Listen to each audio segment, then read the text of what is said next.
Hello everyone and welcome back to another Bookmas video.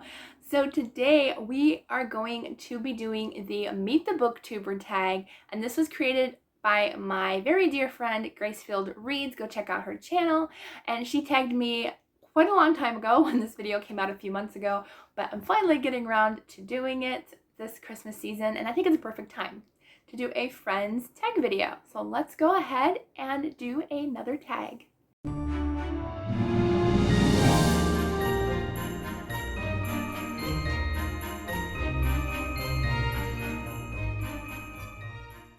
All right, so the first question is, how do you decide what genre you love to read or the types of books you love to read? So for me personally, I am not picky on genre. I will basically read anything as long as I'm enjoying it. I don't like horror though, and I don't really like nonfiction, but there are some exceptions. So those are the two where I don't read a lot of. And classics, I'm half and half. I've enjoyed a few classics, and there have been quite a few that I have not enjoyed. But for the most part, I love every genre there is out there. I am not picky. I enjoy a book just for the sheer joy of it. And if I'm not enjoying a book, I immediately DNF it and just get it out the door. So yeah, I'm not picky. I love reading whatever I love reading. And that's what I think is awesome. And I love the people who have like that specific genre. Like if you love contemporary romance or you love historical fiction, I think that's awesome, because I just love how many books there are in each genre. Like if you pick like historical fiction, there are thousands, if not tens of thousands of books to read. Same for classics and mysteries and thrillers and sci-fi and fantasy. Although sci-fi and fantasy, we need more books, especially Christian fiction. We need more. But for most genres, there are tons of books out there, and I just think that's awesome for everybody who has a certain genre that they like, and for those of us who just like a little bit of everything. All right, next question is, what author is the most like me? And I'm gonna say, I don't know, I've talked to a few authors, and I think honestly the one that kind of reminds me a lot about myself is probably Melanie Dickerson. Because, I mean, she writes fairy tales, so, I mean, I guarantee we both love fairy tales. And she's just the most sweetest, kind, and generous person of one of the nicest people that I know. So, yeah, I would definitely say probably Melanie Dickerson would probably be the one that would probably be the closest to me, definitely. All right, next question is, if you were stranded on an island, what book would you bring? So I would obviously bring the Bible. That would be like 100%. And if I could bring a fiction book as well, I don't know. There's a lot of good choices. Like, would I bring like a new book? Although if I hated that new book, then I'd be stuck with it. That would be bad, wouldn't it? I'm gonna say this one, because it might have some survival tips. But I think I'm going to say Steve and Me by Terry Irwin. This is the exception to the nonfiction rule that I was talking about. I love this book. This is one of my favorite books of all time. If you've never read it, pick it up. Even if you weren't a fan of Steve Irwin's when you were little, definitely check out this book. I love it. It's one of my favorites. I had to get a copy. Actually, was this gifted or did I buy it? Oh, I remember. Actually, it was kind of gifted. I had to return one book from a friend because it was damaged, and I ended up getting this one instead with another one. So it was technically gifted. But yes, so definitely I would take this one with me. That was a surprise. You thought I was going to say The Princess Bride, didn't you? Probably would have, but I think honestly that one. Never get tired of it. Okay. I was wondering if my books were going to fall. All right, next question. Let me get a drink of tea first, which is now cold. All right, okay, let's see. Do you buy books to read or just to look pretty on your shelves? I do buy books to read. Lately though, in like the last half of this year, I've listened to a lot of audiobooks. But if I do enjoy a book, I will buy it to put on my bookshelves, and I will most likely probably reread, or hopefully reread. The only ones that like I buy for looks are my Princess Bride books, which you can't see. They're way up on the top shelf. I should probably put them down here, move stuff around. But those I get for looks because I want one of every single cover ever made, or as many as I can get. I'm not doing bad. I think I have between like 8 and 10 now. I've got quite a few up there. So those definitely, and like my classics, like these ones, the Puff and Bloom collection, these are just gorgeous. And like, even if I never read Heidi, which I hope to though, but the Puff and Bloom editions are just gorgeous. The insides are gorgeous, but I just love a floral cover. And so I have Heidi, Anne of Green Gables, and Little Woman in these covers. And so, yeah, for that, yes. Like, specifically for classics, because regular fiction, like, you really don't get a choice. Like, here you have, like, either one, maybe 2 or 3 covers if it comes in a different country. But for the most part, no. You don't get to pick a different cover, which is fine. But yeah, for classics, like if I want to read a specific book, and I'm going to pick the prettiest cover to have on my bookshelves because yeah, there's a ton of them. So yes, that's the only reason I get ones for pretty, are like a few classics. All right, next question is, what book could you have read 10 years ago that would have changed your life?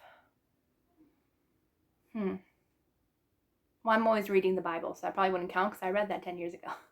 Or was reading it 10 years ago, and 10 years before that. I think I'm going to say 100 Days to Dream Your Heart Out. It's a devotional, which I haven't finished yet, but I have noticed that I would say 95% of the time that I have opened up that devotional to a new page to study and look at, it has been something that God has placed on my heart recently.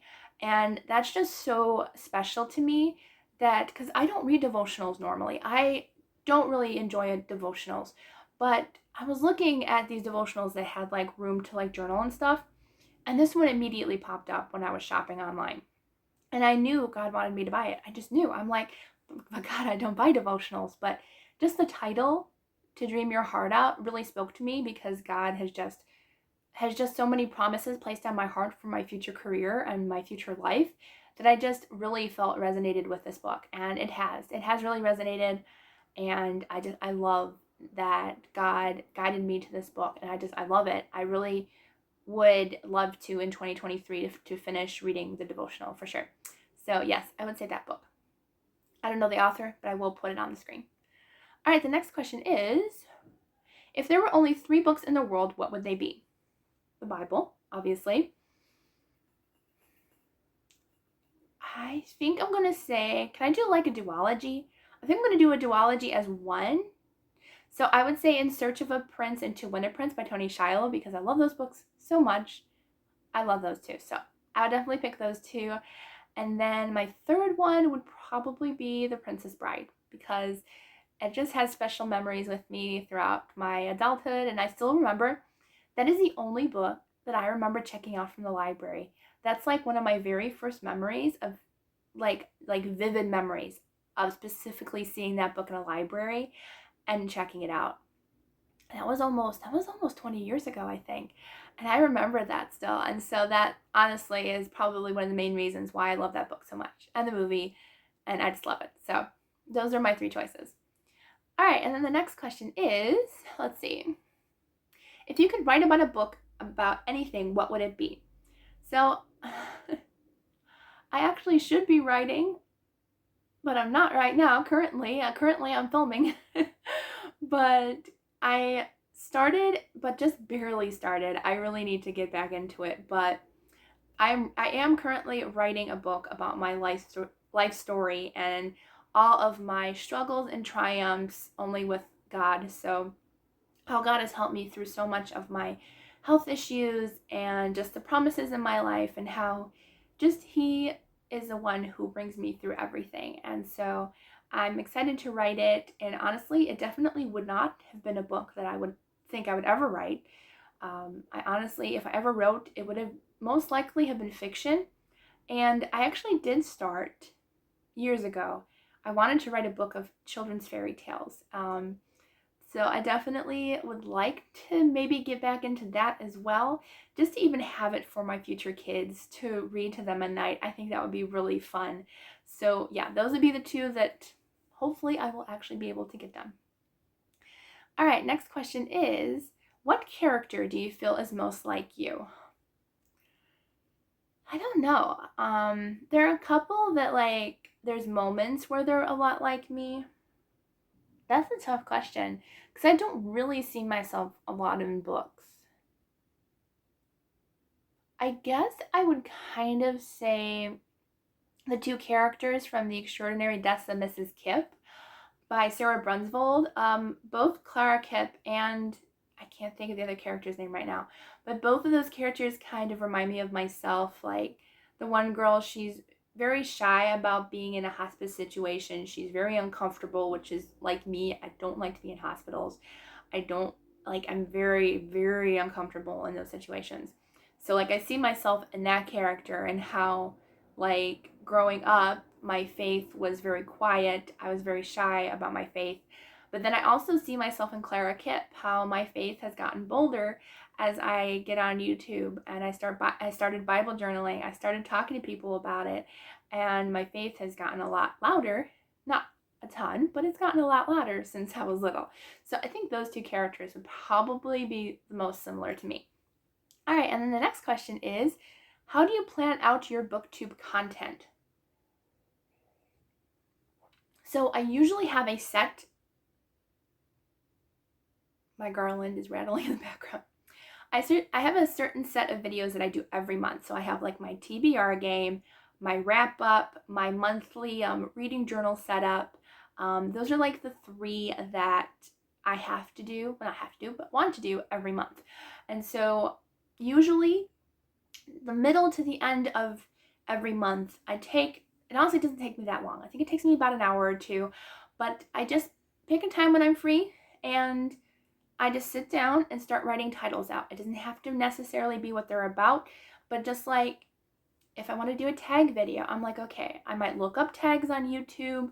I might come up with my own tag. I might, just figure out what do I want to talk about this month? What am I excited to read this month? So if there's certain books that I want to read, maybe I'll do a vlog about those types of books. So I just take just an hour or two, that's it, out of my entire month and just write down and schedule, 2 or 3 videos a week. I also do weekly reviews. So that takes care of one video already per week. So I only need to figure out 2 videos a week.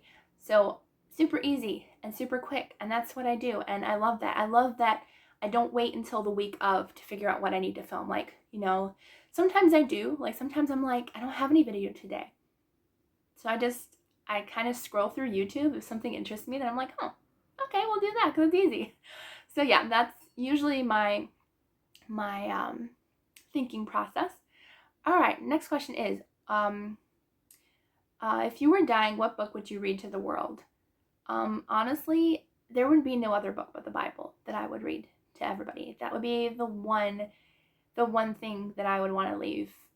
I would want to leave everybody. And honestly, specifically, probably a Bible that's been journaled in, where you can still see all the words. Because I do have 1 or 2 where they're more artistic because the printing is just, it gives me a headache if I read too much, probably because the printing is so small. So it's more creative journaling. But I most of my Bibles, I do not cover up the words. So I would leave a journaled Bible so people can see my thoughts and the way I have thought through everything that went on in my brain, or creatively what went on in my brain as I was in God's Word. And so that would be a book that I would leave to the world. Okay, now to tag someone. I honestly don't know who's done this because I know a ton of people have done this tag. So I don't know if I want to tag anybody.